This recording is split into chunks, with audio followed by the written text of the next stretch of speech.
environments, and I'm going to list them in the resources of this lecture, and you can connect them to Kali like I'm going to show you right now. So I already have VirtualBox open, and you just want to click the machine that you want to connect the adapter to. We're going to go to its settings. We're going to go to ports. We're going to go to USB and make sure that USB is enabled. And you want to pick the USB option that is used by your adapter. So it's either USB 1, 2, or 3. And for the adapter that I have, it uses USB 2. Then you want to come here to the plus sign and click on it. Now you'll see that I have a number of devices that I can attach to the Kali machine. Now I still haven't connected the adapter. So first of all, I'm just going to have a look on the available devices. Then I'm going to connect the adapter. And I'm going to list the devices again. I did that because we're assuming that I don't know the name of my adapter, because the name that you'll see here is the name of the chipset that's used inside the adapter. So it's not the brand name that you see on the adapter itself. So when I click on it now, you'll see that I have a new entry called Atheros, and this is actually my wireless adapter. It's an Alpha AWS 036NHA. So I'm going to click on it. That's it added here. I'm going to click on OK. And that's the adapter added to Kali. Now before starting my virtual machine, I'm going to physically disconnect my wireless adapter. And then I'm going to connect the adapter once Kali fully loads. Now I'm going to start it. So I'm going to put my username, which is root, and my password, which is TOOR. Okay, now Kali is fully loaded. I'm going to go and physically connect my wireless adapter. And like I said, I usually do this just to avoid any conflicts. Now once the adapter is connected, you want to make sure that it's attached to Kali. And to do that, we're going to go to the devices menu. So we're going to go all the way to the top. We're going to go to devices. We're going to go on USB. And we're going to make sure that this adapter right here is checked. Now sometimes it might not be checked for you, so click on it to check it. For me it's already checked, so I'm not going to click it. And to confirm that the adapter is connected, we can just go on terminal right here and type ifconfig. This command lists all the interfaces that's connected to the machine. And as you can see now, it's showing an adapter called LAN 0, which is the wireless adapter. So if you have this in here, that means your adapter is connected. If you don't, then ask in the discussions and I'll help you through this. Some adapters are not compatible with Kali, so that could be the issue, or the issue could be something else.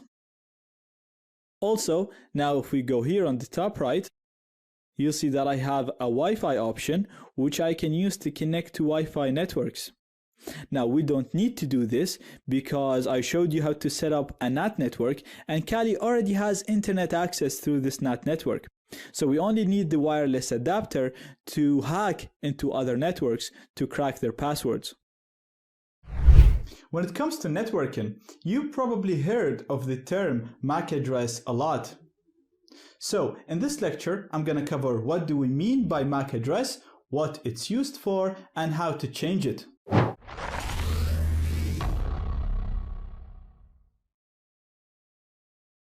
MAC address stands for Media Access Control. It's a permanent, physical, and unique address assigned to network interfaces by the device manufacturer. So whether you have a wireless card or a wired or Ethernet card, each one of these network cards come with a specific address that is unique to this card. So there is no two devices in the world that would have the same MAC address, and this address will always be the same to this specific device. Even if you unplug it from your computer, connect it to another computer, then this network device will always have the same address. So you might already know that the IP address is used in the internet to identify computers and communicate between devices on the internet. The MAC address is used within the network to identify devices and transfer data between devices. So each piece of data or packet that is sent within the network contains a source MAC and a destination MAC. Therefore, this packet would flow from the source MAC to the destination MAC. So, because this is a physical unique address to each interface, to each network device, and because it is used to identify devices, then changing it will make you anonymous on the network.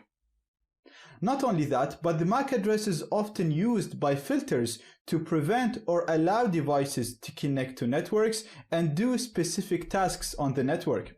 So being able to change your MAC address to another device's MAC address will allow you to impersonate this device and allow you to do things that you might not be able to do. So you'd be able to bypass filters or connect to networks that only specific devices with specific MAC addresses can connect to, and you will also be able to hide your identity. Now, changing the MAC address is very simple. So let me show you how to do that. First of all, I'm going to use the ifconfig command to list all the network interfaces available on my Kali machine. What I mean by network interface is any device that allows us to connect to a network. So an example is a Wi-Fi card or an Ethernet card and so on. So you can see, first of all, we have ETH0, and this is a virtual interface created by VirtualBox when we set Kali to use a NAT network. So you can see the interface name is ETH0. You can see it has an IP address because, like I said, it's connected to a network. So if we go here, we can see it's saying wired connected. So this is the interface that represents the wired network that Kali is connected to, which is actually a virtual NAT network.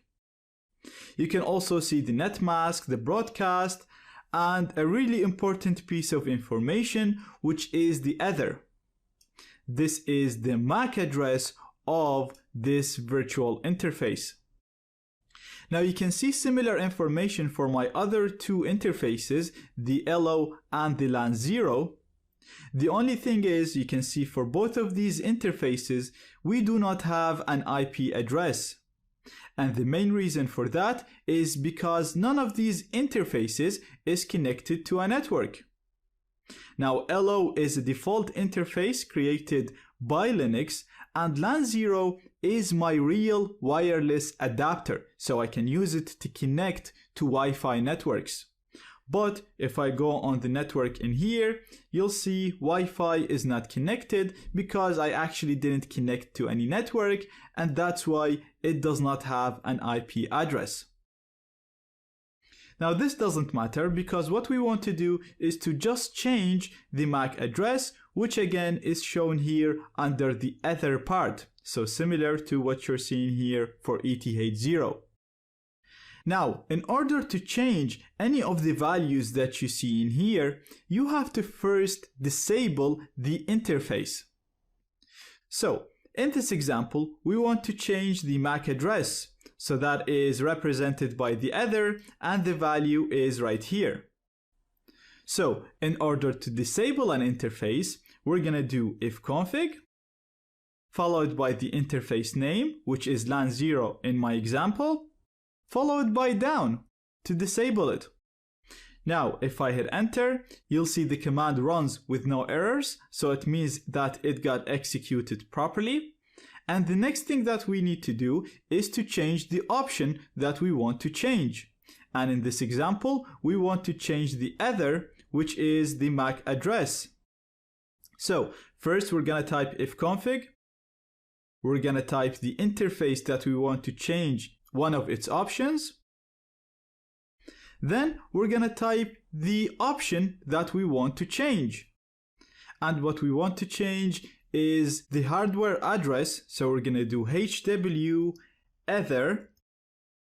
Then we're gonna give it the address that we want to change the MAC address to. So for example, I'm gonna use 001122334455. Very simple command. We're doing ifconfig lan0 to select the interface that we want to change its option. We want to set the hardware address, and we want to set this address to this specific address. So you can use any address that you want following the same format shown here. Just make sure your address starts with 00. So I'm gonna hit enter, and again we don't see any error messages, so it means the command got executed properly. And finally, we just need to enable the interface because we disabled it by doing ifconfig lan0 down. So we just need to do ifconfig lan0 up to enable it. Now the interface is enabled, and if we do ifconfig again and look at the other part in here, you can see that it is changed to the MAC address that we specified. Now this is done and your MAC address is changed. Now you can go ahead and start using the interface, and it'll appear to have this MAC address instead of its original MAC address. And like I said, this can be useful in so many scenarios. Now keep in mind, the MAC address will revert back to the original one once you restart the computer, because we're only changing the MAC address in memory. We're not really changing the physical MAC address. But if your MAC address is resetting to the original one without restarting, then something is going wrong, and it's probably happening because your network manager is resetting the MAC address. Not everybody will face this issue, so I'm not gonna cover it in this lecture. But if you face this issue, if your MAC address goes back to the original one without restarting the computer, then check out the YouTube video in the resources of this lecture. It will show you how to fix this issue. From the previous lectures, we learned the basics of how networks work. We learned that devices on the same network communicate with each other using packets. So regardless of what you do on the network, whether you're watching a video, whether you're logging into a website, sending chat messages, sending emails, regardless of what you're doing, all the data is sent as packets. Now in the network, devices ensure that these packets go in the right direction using the MAC address. So each packet has a source MAC and a destination MAC, and it flows from the source to the destination. So in this example, we have the client, it has this MAC, we have the access point, which has this MAC. And as an example, if this client wanted to send a packet to the router, it will set the destination MAC to the router's MAC address. Therefore, by default, each device only receives data that has the destination MAC as its own MAC address. But if you remember, I said in wireless networks, if you're within range, then you'll be able to capture all of this communication because these packets are literally sent in the air. So we can just capture them even if they do not have our MAC address as the destination MAC. To do this, we need to change the mode of operation of our wireless interface so that it operates in monitor mode. So let me show you what I mean. If I go to my computer here and run iwconfig this time, so we've seen ifconfig, which lists all the interfaces. We can use iwconfig to see the wireless interfaces only. And you can see we have LAN0 right here, which is my external wireless adapter. And you can see the mode of this adapter is set to managed. What this means is basically this is the default mode of all wireless devices, and what it means is this device will only capture packets that has the destination MAC as the MAC address of this device. So basically it will only capture devices that are directed to my Kali machine. But this is not what we want. What we want is to be able to capture all the packets that are within our range, even if they are sent to the router and even if they are sent to another device. So to do this, we need to set the mode to monitor mode instead of managed mode. So, as usual, before you can change the options of your interface, you have to disable it. And previously, we've seen we can do that by doing ifconfig, the device name, which is LAN 0 in my case, down. Then we can enable monitor mode. But before we do that, I'm actually going to run a command to kill any process that could interfere with using my interface in monitor mode. So the command that I'm going to run right now is not mandatory, but running it will actually give you better results when you come to running the attacks that you will learn as we go in the course. So this command is going to be ermon-ng check kill. Now you'll notice when you run this command, it'll actually kill the network manager that usually runs in here. So you'll completely lose your internet connection. But this is no problem because we will only need to be in monitor mode when we are running pre-connection attacks, so attacks that do not require us to connect to any network. So we actually do not need internet connection to run any of the attacks that require monitor mode. Now we're going to enable monitor mode, so we're going to do iwconfig followed by the interface name that we want to enable monitor mode on, which is LAN 0. We're going to say that I want to change the mode and I want to change that to monitor. So very simple command. We're using iwconfig to change the mode. We're given the name of the interface that we want to change its mode. We're saying I want to change the mode and I want to set it to monitor mode. Now if I hit enter, you'll see the command will run with no errors, which means the command got executed properly. And finally, we'll need to enable the interface, again similar to what we did when we changed the MAC address. So we just have to do ifconfig LAN 0 up. That's done. Now if I run iwconfig again, you will see that the mode is set to monitor now. So basically this interface now can be used to capture any packet that is within our range, not only the packets that are directed to this computer. That's why in the future you'll see how we can use it to sniff packets, to analyze them, and even break into networks. So in the future, if I say use your interface in monitor mode, this is what I mean. You'll basically have to enable monitor mode as shown in here. Now, I've also included a YouTube video in the resources of this lecture to show an alternative method to enable monitor mode. Just in case you got errors with this method or you tried to follow something that I do in the next lectures and it didn't work, then you can come back and try the alternative method. But if this worked and if monitor mode is enabled successfully, then you don't need to watch that video, you can just continue with the course. One more thing to keep in mind, not all wireless adapters support monitor mode. So for this to work, you need to make sure that your actual adapter supports monitor mode. There are a number of adapters that support that, and I've included another video, again in the resources, of me talking about wireless adapters, how to pick the best one, and which ones that I recommend and use when I'm testing the security of networks.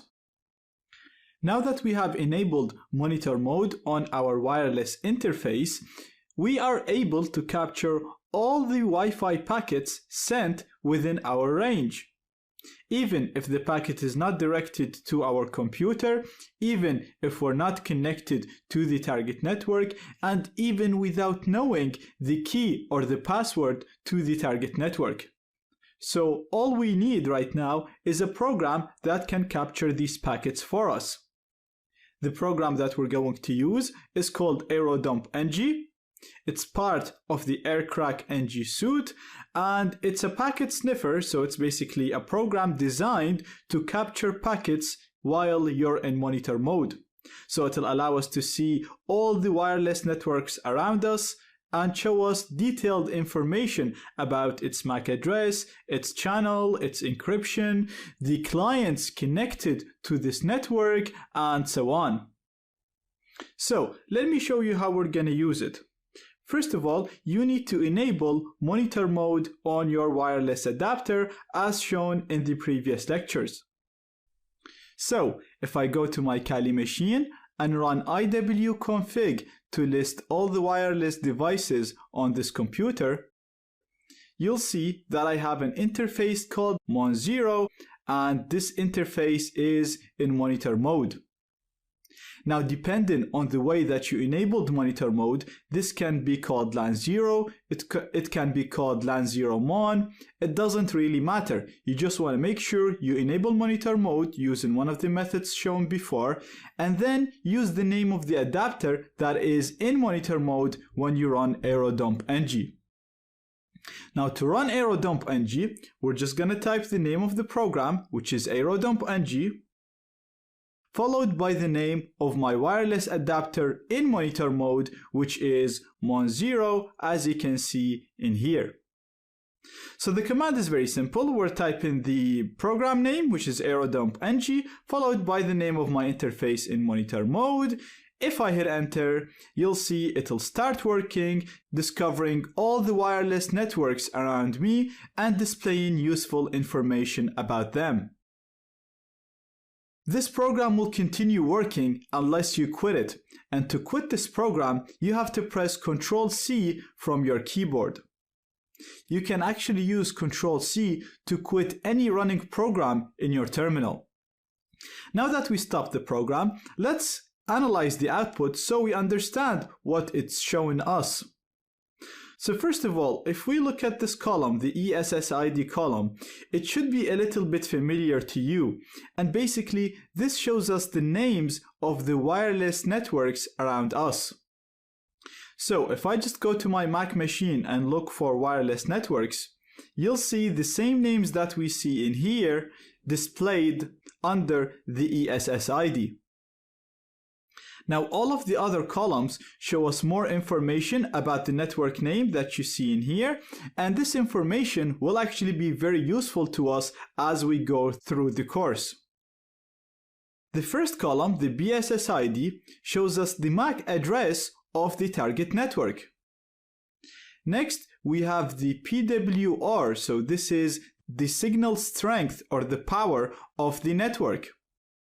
Now, the higher the number, the better signal we have. So for example, the network with the best signal right here is this one. Next, we have the beacons. These are frames sent by the network in order to broadcast its existence. So every network, even if it's said to be hidden, always sends these type of frames, basically broadcasting its existence and telling all the wireless devices around it that I exist, I have this BSSID, I work on this channel, I use this encryption, and my name is this. Next, we have the number of data packets or data frames, and these are the useful packets that we'll talk about later on once we get to the cracking section. This column represents the number of data packets that we collected in the past 10 seconds. Next, we have the channel, which is the channel that the network works on. So for example, this network right here, the test AP, works on channel 6. This network works on channel 1, and so on. Next, we have the maximum speed supported by the network. The encryption is a very important column, and it shows us the encryption used by the network. So we can see that the test AP network is using WPA. We can see we have a network that uses web. We can see this network right here is an open network, so it doesn't use encryption. We don't even need a password to connect to it. And we can see we have a WPA2 network right here. Cipher is the cipher used in the network. So we can see here we have CCMP, we have web, and we have CCMP again here. Auth is the authentication used on that network. And in here we can see it's PSK, pre-shared key, and MGT for this network. Now don't worry about the INC, the cipher, and the auth.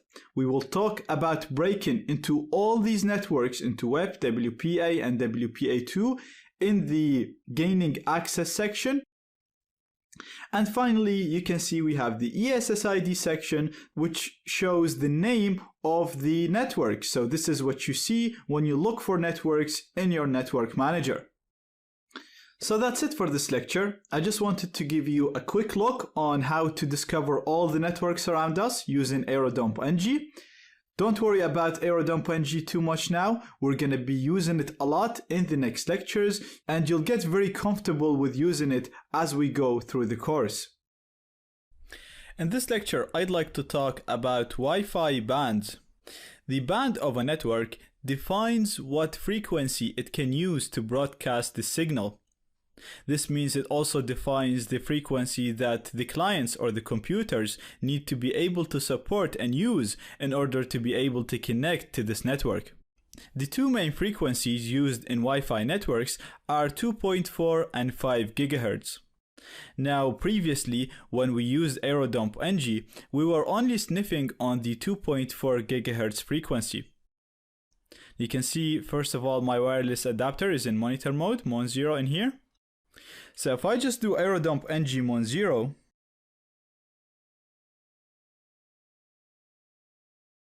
you'll see that I can get the wireless networks around me. But you might have noticed that you won't actually see all the networks around you when you run AeroDumpNG. I'm going to Control-C this, and if I go here to my normal host machine, and it actually has a built-in wireless adapter, so it's not as strong as my alpha adapter. But if I look for networks, you'll see I actually have much more networks in here. And mainly, I have networks ending here in the name by 5G. Now, the network doesn't have to necessarily end in 5G, but here in Ireland, if a network broadcasts over 5 GHz, the service provider adds 5G to the network name. But we also have other networks broadcasting over 5G that don't end in 5G. But basically, the main point that I want to talk about is I'm not able to see all the networks around me in here in AeroDumpNG. And the reason for this is because AeroDumpNG is only sniffing on 2.4 GHz frequency. So if you do this and you don't see all the networks around you, or if you're sniffing on your own network, but you don't see all the clients in your network, it's possible that your router is broadcasting over two bands, over 2.4 and 5 GHz. And if you're not seeing the router at all, if you're not seeing the network at all, like what's happening here for me, then the router is probably just broadcasting over 5 GHz. Now, this doesn't mean that your wireless adapter is not good. It just literally means that this adapter is not able to see 5 GHz frequency. It's just outside of its limit, outside of its reach. The main problem with 5 GHz is that there are a lot of wireless adapters that can see it and can communicate with it, but not many of them support monitor mode and packet injection. So you might see me and other people recommending wireless adapters like Alpha AWUS 036NHA. This is my most favorite wireless adapter. I use it all the time, even now. But the problem with that adapter is it doesn't pick up 5 GHz frequency.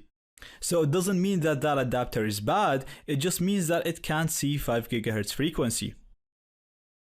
Like I said, there aren't many wireless adapters that support 5 GHz, but I have an adapter here. It's Alpha AWUS 036ACH, and this adapter supports both 2.4 GHz and 5 GHz frequencies.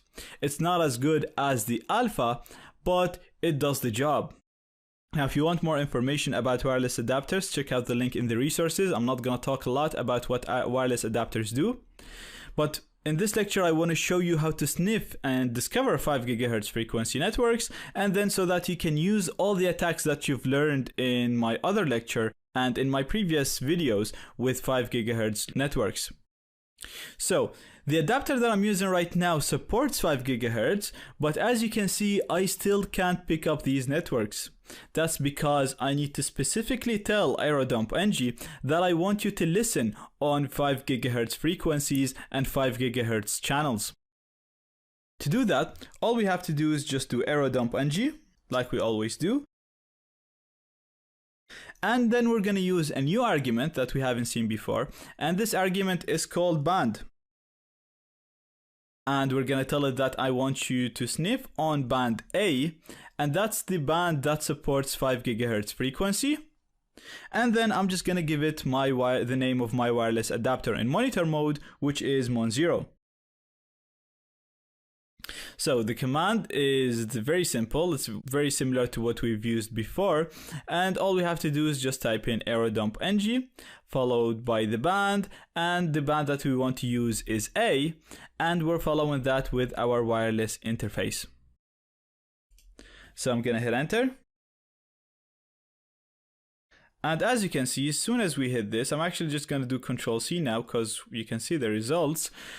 You can see that we got much more networks right now, and we have the 5 GHz network. So we have this network and this network that we weren't able to see. We have the Jameson Whiskey network as well, and basically we're able to capture all the networks that use the 5 GHz frequency.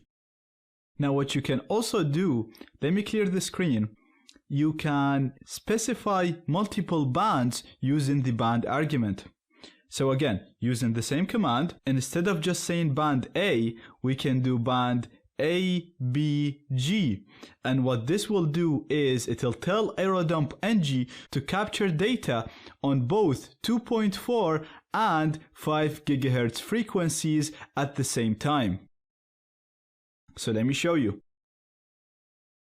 So as you can see right here, we're capturing some 2.4 GHz networks and we're capturing 5 GHz networks as well at the same time. And we'll also be able to discover clients connecting to both bands. The only problem with using AeroDump like this is, first of all, you need a powerful wireless adapter to do this.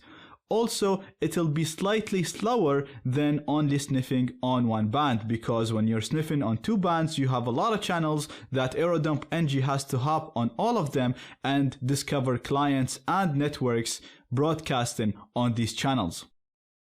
So, if you want quicker results, then you're better off just specifying the band A when you want to sniff on 5 GHz frequencies and just not specify the band when sniffing on 2.4. But as you can see, you can just run the command like so with band ABG, and this way you'll be able to capture data sent over 2.4 and 5 GHz frequencies. Also keep in mind, in order to sniff data on 5 GHz frequency, like I said, your wireless adapter needs to be able to support this band. So simply adding the band argument will not work unless your wireless adapter can support and can sniff data on this band. One more thing that I want to note, I've actually said this before, if you run AeroDump-NG against a network and you see some devices missing, then there is a high chance that these devices are connected over 5 GHz. So again, use the band A and then you should be able to see these devices. In the last lecture, we've seen how to use AeroDump-NG to list all the networks around us and display useful information about them. Usually, we do this in order to see our target network, see the signal strength, see how far we are from it, and then start targeting this target network. Now, in this example, I'm going to assume that my target network is this one right here. This is actually the network that my host machine is connected to. And now that I have my target network and I have some basic information about it, let's see how we can run AeroDump-NG against this network only, not against all networks. And this way we'll be able to gather more information about it. So to do this, first of all, I'm going to have to write the name of my program, which is AeroDump-NG. Then I'm going to specify a specific BSS ID or a specific MAC address for AeroDump-ng to sniff data from. So my target network has a BSS ID of this. We can see it here under the BSS ID. So I'm going to copy it.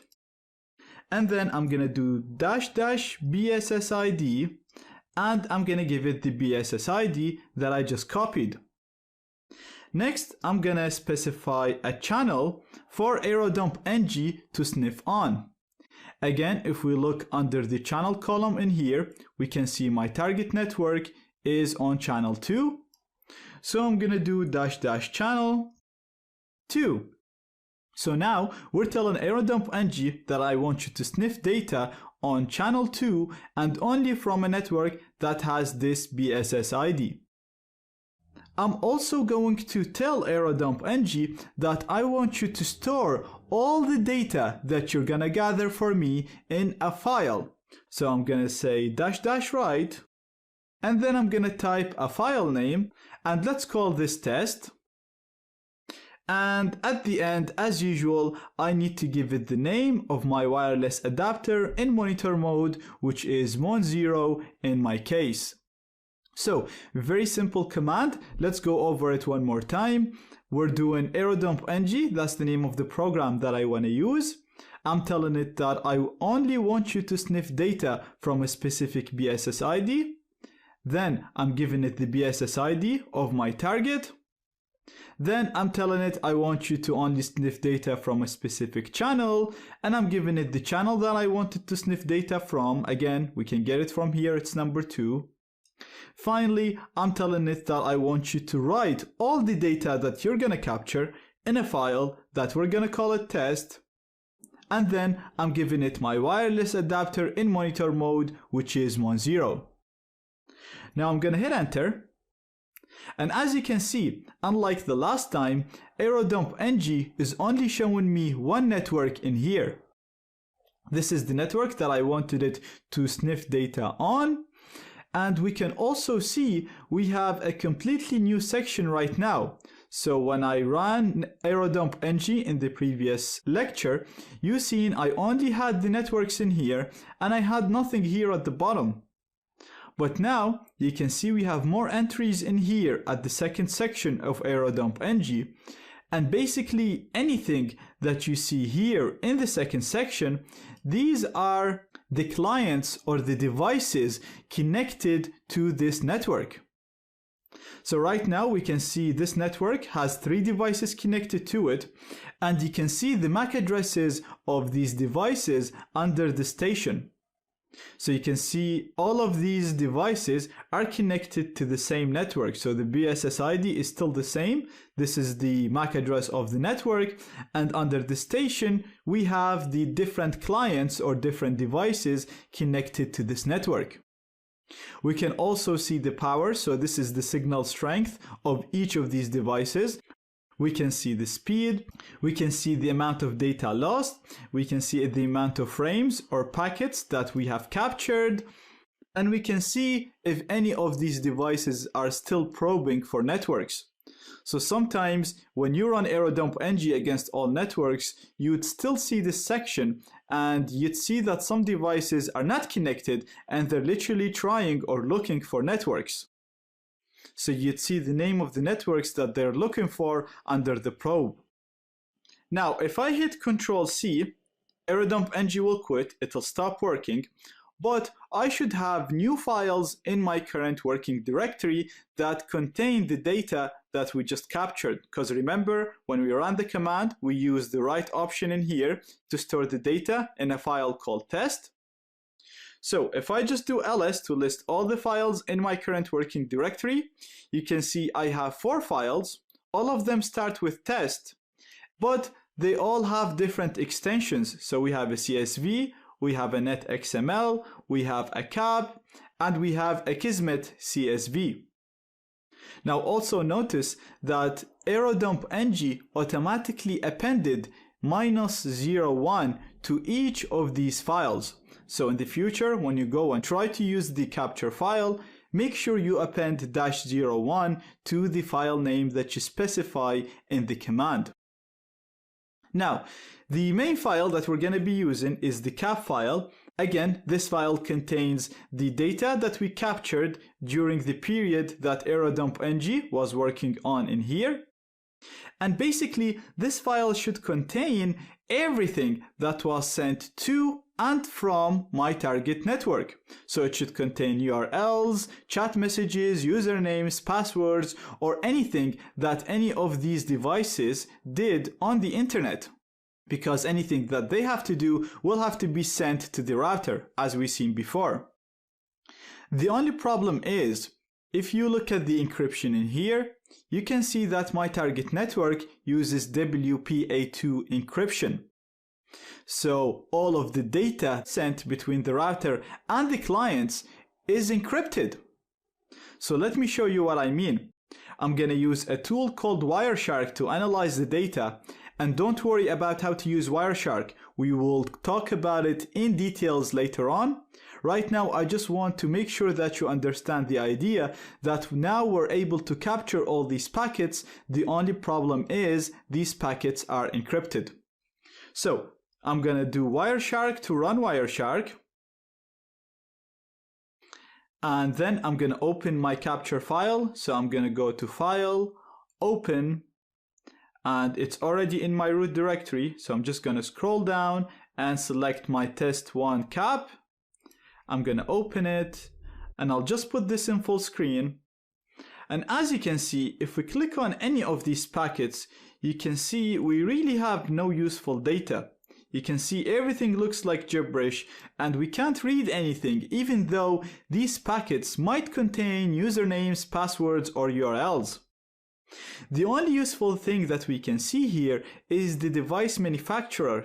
So we know one of the devices connected to the network that has this specific MAC address. So it's the one that ends with E8. And if we go up, we can see that it's this specific device. We know now it is an Apple device. So it could be an Apple computer, it could be an iPhone or an iPad. And this is actually my MacBook computer that is the host machine. Again, we can see we also have a device that's using a Huawei chipset. So this can be a phone, or it could be the router. And if you look at the MAC address here and compare it to the MAC addresses that we have here, you can see that this is actually under the BSSID. So this is the MAC address of the router. So now we know that the brand of my router is Huawei. So we can gather more information by opening this file in Wireshark, and we can kind of guess what computers are there and what operating systems they use. But this is not detailed enough, and the main problem with this is the fact that the network is using encryption. Now in the next section, we're going to be talking about how to break this encryption, and once we do, you'll see how we can see the passwords, the usernames in plain text, and you'll also see how we can map all of the computers on the same network, gather detailed information about them, hack into them, and do some really cool stuff. Now you should guess by everything that I said so far, if this network was an open network, if it was a network that does not use any passwords, then you would have been able to actually see all the URLs and everything that they do in here. But again, if you can't connect to the network without a password, then you'll automatically be at the post connection section. And in that section, like I said, we're gonna talk about some really cool attacks that you can do once you have the password or once you can connect to the network. So don't worry about Wireshark for now. I just wanted to make sure that you understand why encryption is useful and why it's used and why we can't see much now because we don't know the key. We will talk about Wireshark and all of that later on in the next section. Now, before leaving this section and moving to the gaining access section, where I'm going to teach you how to break the different encryptions and gain access to networks, I want to spend one more lecture talking about a really useful attack that still falls under the pre-connection attacks under this section. The attack that I want to talk about is the deauthentication attack. This attack allows us to disconnect any device from any network before connecting to any of these networks and without the need to know the password for the network. To do this, we're going to pretend to be the client that we want to disconnect by changing our MAC address to the MAC address of that client and tell the router that I want to disconnect from you. Then we're going to pretend to be the router, again by changing our MAC address to the router's MAC address, and tell the client that you requested to be disconnected, so I'm going to disconnect you. This will allow us to successfully disconnect or deauthenticate any client from any network. Now we're actually not going to do this manually. We're going to use a tool called AirPlay-NG to do that. From the previous lecture, we know that this MAC address right here belongs to an Apple computer, and like I said, this Apple computer is actually my computer right here. And as you can see, this host machine is connected to this network right here, which is the same as the one that you see in here. And it actually has internet access. So if I just look for test, you'll see that I'm connected and I can look for things. I can use Google. So I have a proper working internet connection. Now, we're going to come back here and we're going to use a tool called AirPlay-NG to launch the deauthentication attack and disconnect this Mac computer from the internet. So we're going to type the name of the program, which is AirPlay-NG. We're going to tell it that I want to run a deauthentication attack. Then I'm going to give it the number of deauthentication packets that I want to send. So I'm going to give it a really large number so that it keeps sending these packets to both the router and the target device. Therefore, I'll disconnect my target device for a very long period of time. And the only way to get it back to connect is to hit Ctrl+C and quit AirPlay-NG. Next, I'm going to give AirPlay-NG the MAC address of my target network. So I'm going to do -A and give it the MAC address, which I'm going to copy from here. Then I'm going to use -C to give it the MAC address of the client that I want to disconnect. And the client that I want to disconnect is this client right here, which is the Apple computer, like we said. So I'm going to copy it and paste it here. And finally, I'm going to give it the name of my wireless adapter in monitor mode, and in my case, it's called Mon0. So a very simple command. We're typing AirPlay-NG. This is the name of the program that we're going to use. We're doing --deauth to tell AirPlay-NG that I want to run a deauthentication attack. I'm giving it a really large number of packets so that it keeps sending the deauthentication packets to both the router and the client and keep the client disconnected. I'm using -A to specify the MAC address of the target router or the target access point. Then I'm using -C to specify the MAC address of the client. Finally, I'm giving it Mon0, which is the name of my wireless adapter in monitor mode. Now you can run this command like this, and in most cases it would work, but in very rare cases this command will fail unless AeroDump-NG is running against the target network. So what I'm going to do now is I'm going to go back to my first terminal in here, and I'm going to run AeroDump-NG using the command that we've seen before, and I don't want to write anything to a file, so I'm going to remove the write argument. So I'm just doing a normal AeroDump-NG command. I'm literally just giving it the BSS ID of my target network, and I'm giving it the target channel. And then I'm just going to hit enter. We've seen how to do this. We spent a full lecture on it. That's why I did it really quick. And then I'm going to go back to the command that we wrote so far, and I'm going to hit enter. Now, as you can see, AirPlay-NG, it's telling me that it's sending the deauthentication packets. And if we go back here and look up you can see that I actually lost my connection and I'm trying to connect back. So obviously, if I try to look for anything, so let's say test 2, you'll see I'll get stuck and nothing will load for me. So the only way for me to connect back is if I go back here, if I quit this by doing Ctrl+C, quit this again, and now my machine should be able to connect back and restore its connection. This is actually very handy in so many ways. It's very useful in social engineering cases where you could disconnect clients from the target network and then call the user and pretend to be a person from the IT department and ask them to install a virus or a backdoor, telling them that this would fix their issue. You could also create another fake access point and get them to connect to the fake access point and then start spying on them from that access point. And we'll see how to do that later on in the course. And you can also use this to capture the handshake, which is what happened in here actually.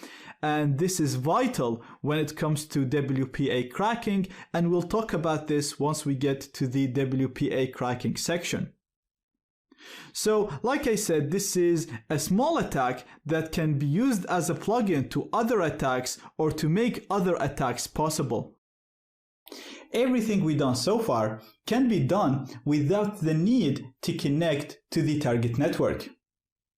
Now, once we connect to the network, we can do so many cool things. We'll be able to gather so much more info. We'll be able to intercept the connections and see everything that the people send, whether it's usernames, passwords, URLs, or anything really. We'll also be able to modify the data, and you'll see all of this in the next section of this course. Now, if your target does not use encryption, then you can just connect to it. If your target is a wired network, then you can just use a cable and connect to it and move to the next section. The only problem is if your target is using encryption. So, in this section, I'm going to show you how to break that encryption and gain access to Wi-Fi networks, whether they use WEP, WPA, or WPA2. Once we get the key, we'll be able to connect to the network and you'll be able to do all of the things that you'll learn in the next section, in the post-connection section. The first encryption that we'll learn how to break is called WEP, or Wired Equivalent Privacy. This is an old encryption that can be easily broken. The reason why I'm still covering it in this course is, first of all, because, like I said, it's very simple, so it's a good starting point. Also, it's still used sometimes in some networks. Therefore, you can't really call yourself a hacker, and then if you see a network that uses web, you'll get stuck and you won't even be able to break into it. So, in this lecture, I'm going to explain how web works and what's the weakness that we can use to break it. And in the next lecture, you'll see how we can use this weakness in order to break web and get the key for any network that uses WEP. So basically, WEP uses an algorithm called RC4 to encrypt its data. So the way this works is basically, if a client wants to send something to the router, and let's say it wants to send this text data to send to the router, it'll first encrypt this using a key. Therefore, this normal text will be converted into gibberish, as you can see here. This encrypted packet will be sent into the air. So if a hacker captures this packet, as we've seen before, if we open this packet, we'll see that it's full of gibberish. Even though it actually contains useful information, we won't be able to read it because it's encrypted. The access point will receive this encrypted packet and it'll be able to transform it back to its original form because it has the key. Therefore, it'll actually be able to read the contents, which is data to send to the router. The same happens if the router wants to send something back to the client. It'll first encrypt it using a key, send it to the client. The client will be able to decrypt it because it has the key. So the concept is always the same. The transmitter encrypts the data using a key, sends it to the receiver. The receiver is able to decrypt it because it also has the key.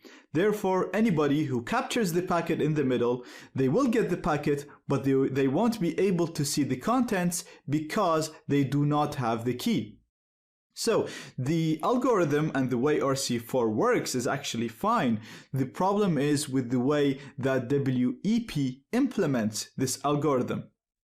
And to understand this, let's zoom in a little bit more on each step. So going back to the first step, we have the client trying to send data to the router, and the data that it wants to send is data to send to the router. So in order to encrypt this, WEP tries to generate a unique key for each packet. So literally each packet that's sent into the air, it tries to create a new unique key for it. To do that, it generates a random 24-bit initialization vector. The initialization vector is then added to the password of the network, to the actual key that people use to connect to the network. This generates a key stream, and then this key stream is used to encrypt this packet and transform it into gibberish. So basically we have the key stream plus the data that we need to encrypt gives us the gibberish, and then the gibberish is sent into the air. But before sending this into the air, WEP will also append the initialization vector. This is the 24-bit random number that I said it creates in order to make sure that each packet has a unique key. The reason why it adds the initialization vector to the packet is because once the router receives this packet, it needs to be able to decrypt it. And to decrypt it, it needs the key and the IV. But the router already has the key, so there is no need to send that. Therefore, we just need to send it the IV. So, when the router receives the packet, it has the IV, it has the password or the key, so it can generate a key stream and then use that key stream to transform this gibberish into its original form and read the packet. So, if you think about what I said, you can probably guess what the weakness is. Basically, the IV is sent in plain text. So if you look at this, you can see the packet content is encrypted. So if someone captures this packet, they won't be able to read this, but they will be able to read the IV in plain text. Also, the size of the IV is only 24 bits. Now, considering the huge amount of traffic that can be generated on a Wi-Fi network, this number is not big enough, and the IVs will start getting repeated in a busy network. This makes WEP vulnerable to statistical attacks, so we can use a tool called AirCrackNG to determine the key stream once we have enough repeated IVs, and from that it will also be able to crack WEP and give us the key to the network. So from the previous lecture, we know in order to crack WEP, we need to first capture a large number of packets. This means that we'll capture a large number of IVs. The IVs, because they are short, they will be repeated. Therefore, we'll be able to use a tool called AirCrackNG to run statistical attacks and crack the web key. So we're using AeroDumpNG to capture the data, and we've seen how to do this before. Then we're using AirCrackNG to analyze this data and break the key. Let's see how to do this in practice. So I already have my wireless adapter in monitor mode, and it's called Mon0.